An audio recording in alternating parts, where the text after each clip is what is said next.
രണ്ടാം ഘട്ട വെടിനിർത്തൽ ചർച്ചകൾക്കായി ഇസ്രായേൽ പ്രതിനിധി സംഘം ഖത്തറിലെത്തി. ഇതിന് പിന്നാലെ ഗാസ വെടിനിർത്തലിന്റെ രണ്ടാം ഘട്ടവും ബന്ദികളുടെ മോചന ഇടപാടും ചർച്ച ചെയ്യുന്നതിന് ഗവൺമെന്റ് ക്യാബിനറ്റ് വിളിച്ചു കൂട്ടാനൊരുങ്ങി ഇസ്രായേൽ പ്രധാനമന്ത്രി ബെഞ്ചമിൻ നെതന്യാഹു. ചൊവ്വാഴ്ചയാണ് പ്രധാനമന്ത്രിയുടെ നേതൃത്വത്തിൽ സുരക്ഷാ ക്യാബിനറ്റ് മീറ്റിംഗ് നടക്കുക. ഇപ്പോൾ നടന്നുകൊണ്ടിരിക്കുന്ന വെടിനിർത്തലിന്റെ 16-ാം ദിവസം ഇസ്രായേലും ഹമാസും തമ്മിലുള്ള സമാധാന ചർച്ചകൾ പുനരാരംഭിക്കുമെന്നായിരുന്നു മുൻ ധാരണയുണ്ടായിരുന്നത്. പക്ഷേ അത് നടന്നില്ല. ഇതിനെതിരെ ഇസ്രായേലിൽ പൊതുജനങ്ങളുടെയും പ്രതിപക്ഷത്തിന്റെയും ശക്തമായ വിമർശനമാണ് സർക്കാരിനെതിരെ ഉയർന്നത്. ഇതേ തുടർന്നാണ് പ്രധാനമന്ത്രി ബെഞ്ചമിൻ നെതന്യാഹു ഇപ്പോൾ സുരക്ഷാ ക്യാബിനറ്റ് വിളിച്ചു ചേർക്കാൻ ഉത്തരവിട്ടിരിക്കുന്നത്. ചൊവ്വാഴ്ചയാണ് സുരക്ഷാ ക്യാബിനറ്റ് ഷെഡ്യൂൾ ചെയ്തിരിക്കുന്നത്.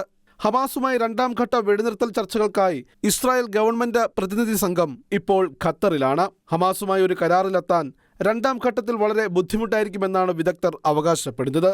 രണ്ടാം ഘട്ടത്തിൽ യുദ്ധം പൂർണ്ണമായും നിർത്തണമെന്ന നിർദ്ദേശം ഹമാസിന്റെ ഭാഗത്തു നിന്നുമുണ്ടായാൽ മുഴുവൻ ബന്ദികളുടെ മോചനം സാധ്യമാകാത്ത പക്ഷം താനത് നിഷേധിക്കുമെന്ന് ഇസ്രായേൽ പ്രധാനമന്ത്രി ബെഞ്ചമിൻ നെതന്യാഹു മുൻപ് തന്നെ പ്രഖ്യാപിച്ചിരുന്നു. മുഴുവൻ ബന്ദികളുടെ മോചനവും ഹമാസിനെ പൂർണ്ണമായും ഇല്ലാതാക്കൽ ഇവയാണ് തന്റെ ലക്ഷ്യമെന്ന് പ്രധാനമന്ത്രി വ്യക്തമാക്കിയിരുന്നു. നെതന്യാഹുവിന് പൂർണ്ണ പിന്തുണയുമായി അമേരിക്കൻ പ്രസിഡന്റ് ഡൊണാൾഡ് ട്രംപും ഒപ്പമുണ്ട്. ഇതിന്റെ ഭാഗമായി ട്രംപിന്റെ മിഡിൽ ഈസ്റ്റിലെ പ്രത്യേക ദൂതൻ സ്റ്റീവ് വിറ്റ്കോഫ് കഴിഞ്ഞ ആഴ്ചയിൽ ഇസ്രായേലിലും ഗാസയിലും സന്ദർശനം നടത്തിയിരുന്നു. സമാധാന ചർച്ചകൾക്ക് ഇപ്പോൾ മധ്യസ്ഥത വഹിക്കുന്നത് അമേരിക്കയും ഒപ്പം ഖത്തറും ഈജിപ്തും ചേർന്നാണ്.